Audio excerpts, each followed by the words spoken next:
The year is 1206, and a man emerges from the endless expanse of the Asian steppes, destined to become a name that would haunt history itself. Genghis Khan was a warrior king whose appetite for power and conquest knew no bounds. His hordes swept across continents like a storm, leaving destruction in their wake. But this is not just a tale of a mighty empire's rise. It's a chilling account of what it meant to be alive during the reign of this brutal despot. Picture yourself amidst the chaos. Your city's walls crumble as the thunderous hooves approach. The air is thick with the scent of smoke and fear. Surrender is not an option, for the penalty is unspeakable cruelty. Imagine being boiled alive as punishment for defying the Khan's orders. But that was just one of the countless terrors that defined life during Genghis Khan's reign. It was a time when survival required cunning, courage, and a heart willing to endure the unthinkable. Welcome to Pastflix. In this video, we're exploring why you wouldn't survive life during the reign of Genghis Khan. In the wake of the Mongol Empire's expansion, brutal campaigns and conquests were the norm. Your village or city risked devastating attacks if you found yourself in their path. The approaching hordes' thunderous hooves shook the earth as they surged with an insatiable thirst for conquest. From Central Asia's vast steppes to the bustling Silk Road cities, Genghis Khan's armies left destruction in their wake. Your thriving village is reduced to smoldering ruins, and your life's work is plundered instantly. Mongols used scorched earth tactics, leaving only desolation.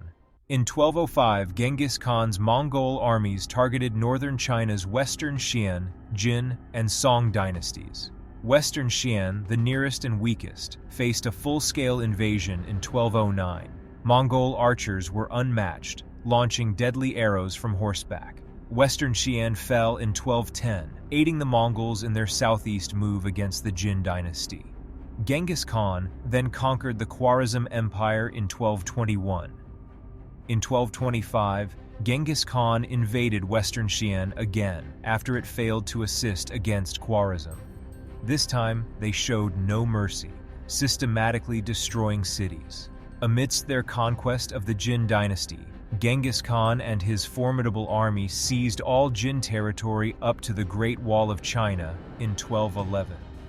Marriage alliances failed to stop their advance, as they breached the wall and laid siege to Zhongdu, now known as Beijing. Taking the city, they left no survivors, though the Jin emperor escaped, shifting the capital to Kaifeng. In 1232, the Mongols turned their attention to Kaifeng, aiming to dismantle the Jin dynasty. The siege brought devastation to both sides, with fire raining down from the sky.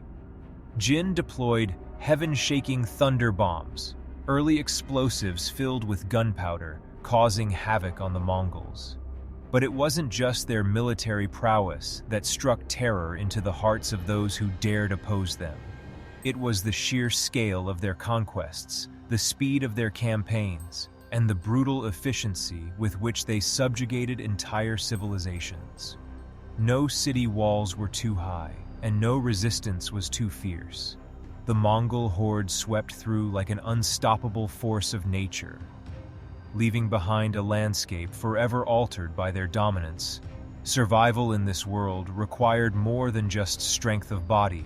It demanded an unbreakable will, an unwavering spirit, and the ability to adapt to a landscape where violence and warfare were the currency of the day. If you escaped the constant violence and warfare during the reign of Genghis Khan, you may not have been able to save yourself from another silent killer. Illness. The Mongols don't have the medical advancements we have today. Imagine a world where infections were silent assassins lurking in the shadows, waiting to strike. In a time without antibiotics, a simple wound could become a death sentence. From tiny scratches to battlefield injuries, the line between life and death was thinner than a spider's thread. When illness struck, the remedies were as varied as they were bizarre.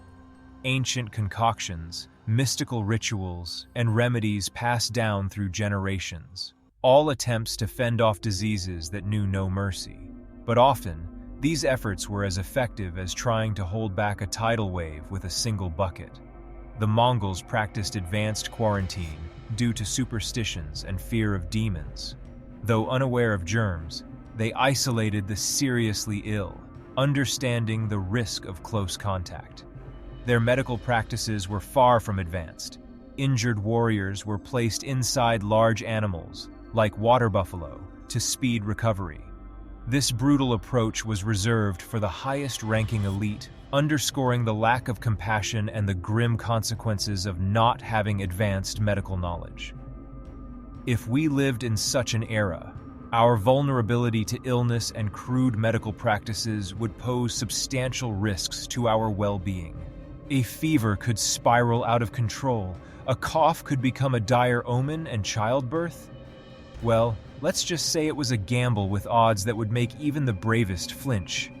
In a time when childbirth was a battleground of life and death, the cries of a newborn often mingled with the mournful wails of grieving mothers. Can you imagine living in constant fear of the unseen? Diseases like the Black Death, smallpox, and countless others stalked the land, spreading terror faster than wildfire. It was a time when the lack of modern medicine turned every sneeze, every ache, into a chilling reminder of your mortality. Survival during Genghis Khan's reign wasn't just about physical prowess, but also about adapting to challenging standards of living. Talking of comfort, the living condition of the people were far from comfortable. In the age of Genghis Khan, survival meant enduring the harshest of living conditions, where even the most basic necessities were far from guaranteed. Picture yourself in a rudimentary dwelling, a nomadic yurt perched upon the vast Mongolian steppes.